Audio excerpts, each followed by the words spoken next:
Hello, എല്ലാവർക്കും നമസ്കാരം. നമ്മൾ ഇന്ന് ഇമെയിൽ എങ്ങനെ എഴുതാമെന്നാണ് പഠിക്കാൻ പോകുന്നത്. How to write an email. Okay, അപ്പോൾ നമ്മുടെ ലെറ്റർ റൈറ്റിംഗ് ഫോർമൽ ഇൻഫോർമൽ എല്ലാം നമ്മൾ സ്കൂളിലൊക്കെ പഠിച്ച് അധികം ട്യൂട്ടോറിയൽസ് ഒക്കെ കണ്ടിട്ടുള്ളതായിരിക്കും. നിങ്ങൾ ഇമെയിൽ എന്ന് പറയുമ്പോൾ ലേറ്റസ്റ്റ് ആണ്. ലെറ്ററിന്റെ തന്നെ ഒരു പാറ്റേൺ ആണ് ഇതിനകത്ത് വരുന്നത്, പക്ഷെ കുറച്ചുകൂടെ ഇൻഫോർമൽ വേയിലാണ് ഇമെയിൽ എഴുതപ്പെടുന്നത്. അപ്പോൾ ഇതിനകത്ത് ശ്രദ്ധിക്കേണ്ട കാര്യങ്ങളൊക്കെ എന്താണെന്ന് നമുക്ക് നോക്കാം. എന്താണ് ഇമെയിൽ? ഇമെയിൽ എന്ന് പറയുമ്പോൾ തന്നെ നമുക്ക് ജിമെയിൽ ആണ് ഫസ്റ്റ് ഓർമ്മ വരുന്നത്. ഇപ്പൊ ഇന്റർനെറ്റ് എന്ന് പറഞ്ഞാൽ തന്നെ ഗൂഗിളാണ് ഓർമ്മ വരുന്നത്. ഈ ജിമെയിൽ പോലെ തന്നെ പല ഇമെയിൽ പ്രൊവൈഡേഴ്സും അവര് ഇപ്പൊ ഉദാഹരണം മൈക്രോസോഫ്റ്റ് ആയിരുന്നാലും യാഹു ആയിരുന്നാലും ഇവരുടെ ഒരു മെസ്സേജിങ് പ്ലാറ്റ്ഫോമാണ് email. Messages distributed by electronic means from one computer user to one or more recipients via a network. David Newman ഇമെയിലിനെ കുറിച്ച് പറയുന്നത്, email has an ability many channels don't, creating valuable personal touches at scale. ഇപ്പോൾ വിദേശത്തൊക്കെ നോക്കിക്കഴിഞ്ഞാൽ നമ്മുടെ ഇപ്പോൾ phone കോളിനെ പോലെ തന്നെ പ്രാധാന്യം അർഹിക്കുന്ന ഒരു കമ്മ്യൂണിക്കേഷനാണ് ഇമെയിൽ. ഒരു സ്ഥിരമായിട്ട് ഒരു ടൈമിൽ ഇമെയിൽ ചെക്ക് ചെയ്യുകയും കറക്റ്റ് റിപ്ലൈ കൊടുക്കുകയൊക്കെ ചെയ്യുന്ന ഒരു സംഭവമാണ്. ഇന്ത്യയിൽ കേരളത്തിലൊക്കെ നമുക്ക് അത്തരം ഒരു സ്ട്രിക്റ്റ് ആയിട്ടുള്ള സംഭവം ഇല്ല എന്നുണ്ടെങ്കിലും ഒഫീഷ്യൽ പർപ്പസിനൊക്കെ ഇമെയിൽ വളരെയധികം ഇമ്പോർട്ടൻ്റ് തന്നെയാണ്. അപ്പോൾ ഒരു നല്ല ഇമെയിൽ എങ്ങനെ ഡ്രാഫ്റ്റ് ചെയ്യുക എന്ന് പഠിക്കുന്നത് വളരെ അത്യാവശ്യമാണ്. നിങ്ങളുടെ ഓഫീസ് പർപ്പസ് ആയിരുന്നാലും ഇപ്പോൾ നിങ്ങളുടെ സ്റ്റുഡൻ്റ് ആണെങ്കിലും കോളേജ് പർപ്പസ് ആയിരുന്നാലും എവിടെയും നമുക്ക് ഇത് ഉപയോഗിക്കാൻ സാധിക്കും. മനോഹരമായ ഒരു ഇമെയിൽ ക്രിയേറ്റ് ചെയ്യാൻ വേണ്ടിയിട്ട് 5 കാര്യങ്ങളാണ് നിങ്ങൾ നോട്ടീസ് ചെയ്യാനുള്ളത്. ഈ 5 കാര്യങ്ങൾ ശ്രദ്ധിച്ചു കഴിഞ്ഞാൽ you can create amazing emails. So number 1 is appropriate greeting. Okay, ആ ഒരു ഇമെയിൽ ഏത് വിഷയത്തിലാണോ രചിക്കപ്പെടുന്നത് അതിന് യോജിച്ച തരത്തിലുള്ള ഗ്രീറ്റിംഗ്സ്. ഫോർമൽ ആണെങ്കിൽ അങ്ങനെ, സെമി ഫോർമൽ ആണെങ്കിൽ, അല്ലാന്നുണ്ട് ഇൻഫോർമൽ ആണെന്നുണ്ടെങ്കിൽ ആ രീതിയിൽ. പിന്നെ രണ്ടാമത് നമ്മൾ ടോപ്പിക് എന്താണെന്ന് ഒന്ന് ഇൻട്രൊഡ്യൂസ് ചെയ്യുവാണ് ഒറ്റ സെന്റൻസിൽ. കാരണം ഒരു ദിവസം 100ഉം 200ഉം ഒക്കെ ഇമെയിൽ വായിക്കുന്നവര് നിങ്ങൾ തീരെ വിശദീകരിച്ച് ആദ്യം തന്നെ എഴുതി കഴിഞ്ഞാൽ അവർ ആ ഇമെയിൽ ഇഗ്നോർ ചെയ്ത് കാണാനാണ് ചാൻസ് കൂടുതൽ. അപ്പോൾ ചുരുക്കി ഒറ്റ വാക്കിൽ എന്താണ് ആ ഇമെയിൽ എന്നുള്ളത് പറയും. നമ്മൾ ലെറ്റർ ഒക്കെ എഴുതുമ്പോൾ അതിന് സബ്ജക്റ്റ് വെക്കുന്ന പറയുന്നത് ഓക്കെ റിഗാർഡിങ് ഇന്ന ടോപ്പിക് ആണെന്ന രീതിയിൽ. പിന്നെ മൂന്നാമത്തത് ഒരു ഡിസ്ക്രിപ്ഷൻ, ആ പ്രോബ്ലത്തെ കുറിച്ച് അല്ലെങ്കിൽ ഒരു കാര്യത്തെ കുറിച്ചുള്ള ഒരു ഡിസ്ക്രിപ്ഷൻ ആണ് മൂന്നാമത്തത്, ഒരു ഷോർട്ട് പാരഗ്രാഫ്.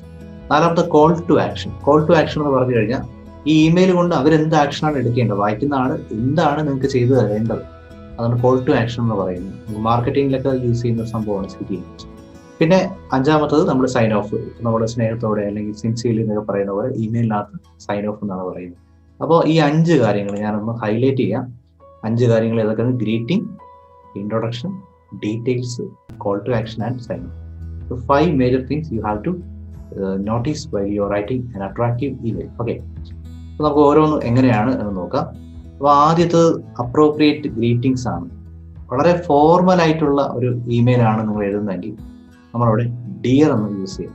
ഡിയർ നിൽക്കും പെട്ടെന്ന് നമ്മുടെ മനസ്സിൽ ഇപ്പം ഇന്ത്യയിലും നമുക്ക് കേരളത്തിലൊക്കെ ഡിയർ എന്ന് പറഞ്ഞാൽ പ്രിയപ്പെട്ട എന്നല്ല അർത്ഥമുള്ളൂ. അതെങ്ങനെ ഫോർമൽ ഉപയോഗിക്കും എന്ന് നമുക്ക് ഒരു സംശയം തോന്നും. ആക്ച്വലി ഡിയർ എന്ന് പറയുമ്പോൾ ഫോർമൽ ലെറ്റേഴ്സിനൊക്കെ യൂസ് ചെയ്യുന്ന ഒരു വേർഡാണ്. ഓക്കെ, ഇപ്പോൾ ഇതിപ്പോൾ പ്രണയമായിട്ടോ സ്നേഹമായിട്ടോ ബന്ധമുള്ളതല്ല. ഓക്കെ, സ്നേഹമുള്ള എന്നൊരു ഫോർമാലിറ്റിയിൽ നമ്മൾ പറയുന്നതാണ്. അവിടെ ഇൻഫോർമൽ ആയിട്ട് നമ്മൾ വിദേശത്ത് യൂസ് ചെയ്യുന്നത് ഈ ഹെലോയും ഹായും ഒക്കെയാണ്. കണ്ടോ, ഒരു സെമി ഫോർമൽ ആണെന്നുണ്ടെങ്കിൽ നമുക്ക് ഹെലോ പ്ലസ് അവരുടെ പേര് വയ്ക്കാം. ഇപ്പോൾ hello John, hi Sam, okay hi Suma. പിന്നെ വളരെ ലെസ് ഫോർമൽ ആണ്, പക്ക ഇൻഫോർമൽ ആണെന്നുണ്ടെങ്കിൽ നമ്മൾ ഹായ് വെച്ച് തന്നെ നമുക്ക് തുടങ്ങാം. നമ്മുടെ ഫ്രണ്ടിന് വല്ലതും എഴുതുവാണെങ്കിൽ നമ്മുടെ പേര് തന്നെ വേണമെന്നില്ല. ഗ്രീറ്റിംഗ്സ് കൊടുത്തില്ലെങ്കിലും നമ്മുടെ കാഷ്വൽ ഇമെയിലിനകത്ത് പ്രോബ്ലം ഒന്നും തന്നെ ഇല്ല. ശരി, അപ്പോൾ കുറച്ച് എക്സാമ്പിൾസ് നോക്കാം നമുക്ക്. ഫോർമൽ ആണെന്നുണ്ടെങ്കിൽ dear Shalu. Okay, semi formal ആണെന്നുണ്ടെങ്കിൽ hello Shalu. Semi formal, formality കുറഞ്ഞു വരെയാണ്. സോ അതാണ് അതിൻ്റെ ഒരു എക്സാമ്പിൾ. പിന്നെ നമുക്ക് രണ്ടാമത് നോക്കാം, നമ്മുടെ ടോപ്പിക് ഒന്ന് ഇൻട്രൊഡ്യൂസ് ചെയ്യുക. അതിന് വേണ്ടിയിട്ട് ഈ ഞാൻ ബ്ലൂവിൽ കൊടുത്തിരിക്കുന്ന ഫ്രേസസ് നിങ്ങൾക്ക് ഉപയോഗിക്കാൻ സാധിക്കും. ഐ എം റൈറ്റിംഗ് റിഗാർഡിംഗ്, അല്ലെന്നുണ്ടെങ്കിൽ I want to follow upon, I would like to ask. ഉദാഹരണത്തിന് I'm writing regarding the issues we have been having with our database system. ഞാൻ എന്തിനെ സംബന്ധിച്ചാണ് എഴുതുന്നത്? I'm writing regarding the issues we face while managing the staff.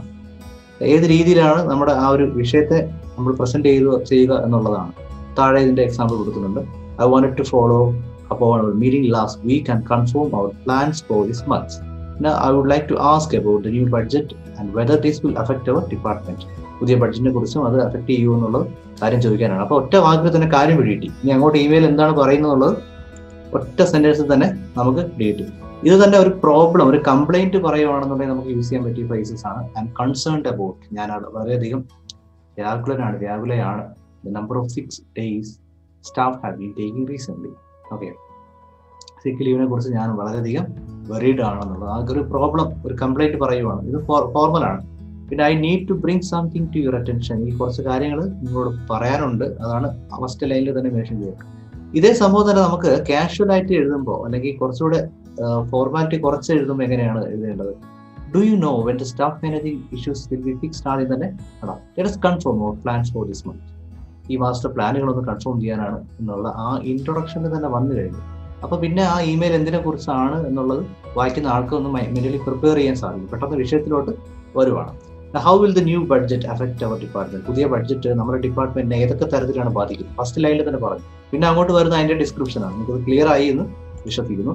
പിന്നെ നമ്മൾ അടുത്ത് ഇനി പോകുന്നത് അതിനെ ഒന്ന് ഇൻട്രൊഡ്യൂസ് ചെയ്യുകയാണ്. ഉദാഹരണത്തിന്, I'm writing regarding the issues we have been having with our database. ഡാറ്റാബേസിനെ സംബന്ധിച്ചുള്ള ഇഷ്യൂസ് ആണെന്നൊരു ഇൻട്രൊഡക്ഷൻ കൊടുത്തു കഴിഞ്ഞാൽ ഈ എന്താണ് ഇഷ്യൂ എന്നറിയാൻ അവർ അടുത്ത പാരഗ്രാഫ് നോക്കണം. അപ്പോൾ അതൊരു പുതിയ പാരഗ്രാഫ് ആയിട്ട് തന്നെ കൊടുത്തിരിക്കുന്നത്. Both clients and staff have been experiencing severe problems for several days now. അപ്പോൾ ക്ലയൻസിനും സ്റ്റാഫിനും ഈ ഡാറ്റാബേസിനെ റിഗാർഡ് ചെയ്തിട്ടുള്ള പല പ്രശ്നങ്ങളും ഇപ്പോൾ എക്സ്പീരിയൻസ് ചെയ്തുകൊണ്ടിരിക്കുകയാണ്. We are unable to update records or access information on customer interaction.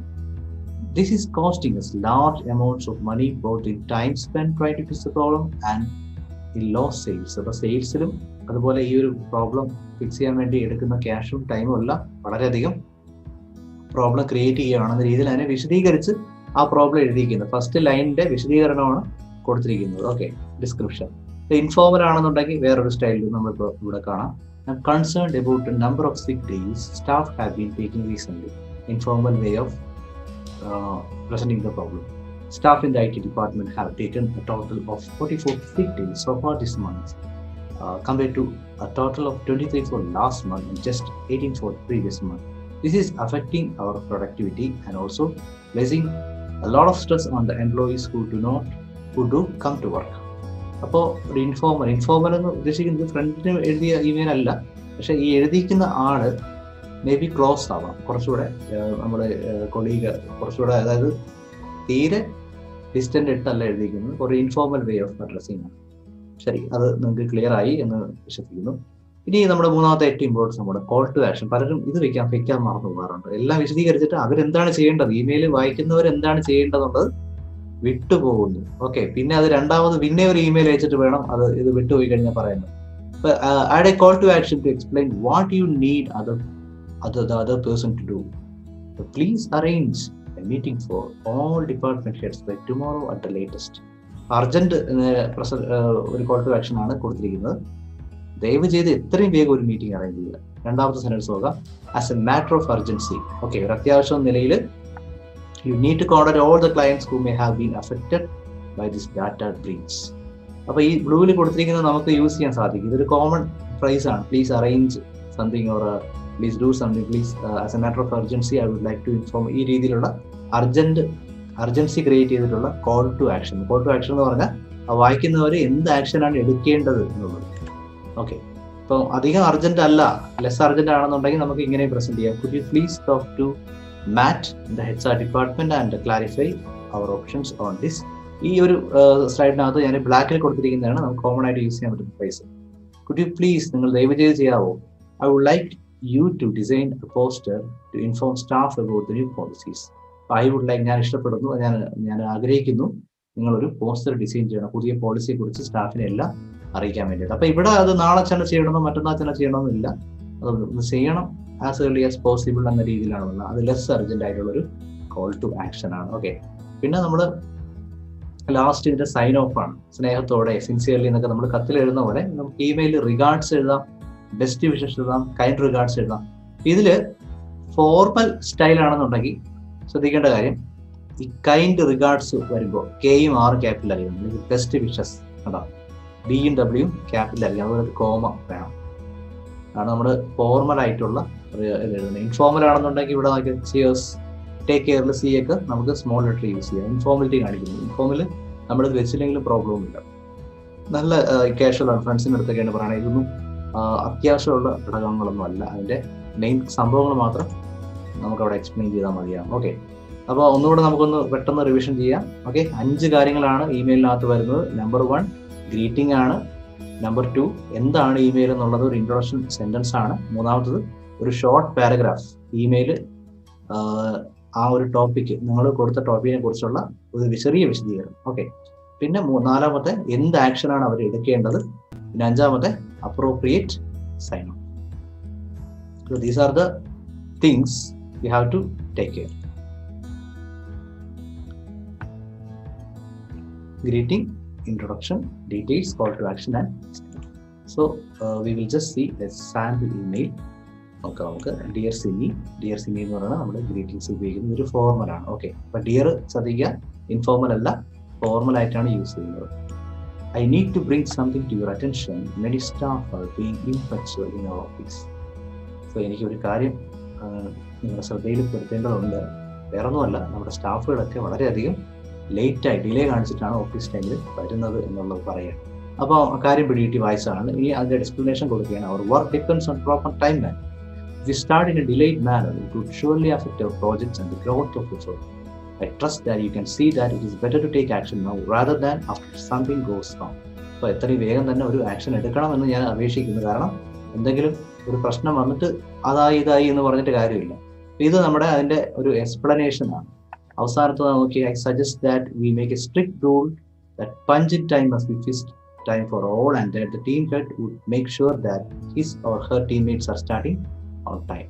അപ്പോൾ ഇതൊരു കോൾ ടു ആക്ഷൻ ആണ്. നമുക്ക് ഇതിൻ്റെ പാർട്സ് ഒന്ന്, greetings, intro, details, call to action, last regards Vijay. So I hope that ഇത് വളരെ ക്ലിയർ ആയിട്ട് നിങ്ങൾക്ക് പിടികിട്ടിയെന്ന് തോന്നുന്നു. വളരെ ഇമ്പോർട്ടൻ്റ് ആയിട്ടൊരു ടോപ്പിക്കാണ്. നിങ്ങൾ ഒരു സാമ്പിൾ ഇമെയിൽ എഴുതി നോക്കുക. ആദ്യം ഈ ഒരു ഫോർമാറ്റ് പഠിച്ചിട്ട് ഈ ഒരു ഇമെയിൽ എഴുതി നോക്കുമ്പോൾ ഒരു ഐഡിയ കിട്ടും. പിന്നെ വ്യത്യസ്തമായ ടോപ്പിക്സിൽ you can just experiment and ask for your clarification. Doubts എല്ലാം നിങ്ങൾക്ക് ചോദിച്ച് ക്ലിയർ ചെയ്യും. Okay, so thank you for watching the tutorial. So have a nice day.